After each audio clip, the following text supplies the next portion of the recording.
Gmail તો આપણે સૌ કોઈ લોકો વાપરતા જ હોઈએ છીએ. દરેક કામ માટે જીમેલનો યુઝ પણ કરતા હોઈએ છીએ. પરંતુ ગૂગલ તરફથી એક એવો મેઇલ કરવામાં આવી રહ્યો છે કે તમારે તમારો ગૂગલનો જે પાસવર્ડ છે એ ચેન્જ કરી નાખવાનો છે. કારણ કે વિશ્વમાં 2.5 બિલિયન અકાઉન્ટ હેક થવાની શક્યતાઓ છે. આ અકાઉન્ટો એવા છે કે જેને હેકિંગનો ખતરો સૌથી વધારે છે. ગૂગલ તરફથી એ લોકોને મેઇલ કરવામાં આવ્યો છે, પરંતુ તમારા જેવા ઘણા બધા લોકો હશે કે જેમને આ મેઇલ નહીં આવ્યો હોય.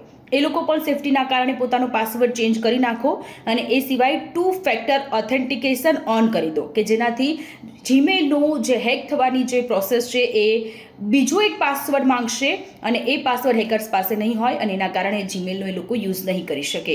જીમેલના કારણે ફ્રોડ થવાની જે સંખ્યાઓ છે એ પણ સતત વધી રહી છે. ત્યારે ફટાફટથી તમે ગૂગલમાં જઈને તમારો ગૂગલનો પાસવર્ડ ચેન્જ કરી દેજો કે જેનાથી તમારા જે ગૂગલથી કનેક્ટેડ જેટલા પણ અકાઉન્ટ હશે એ બધા લોગ આઉટ થઈ જશે અને ફરીથી નવો પાસવર્ડ નાખી અને તમે એને લોગિન કરી લેજો.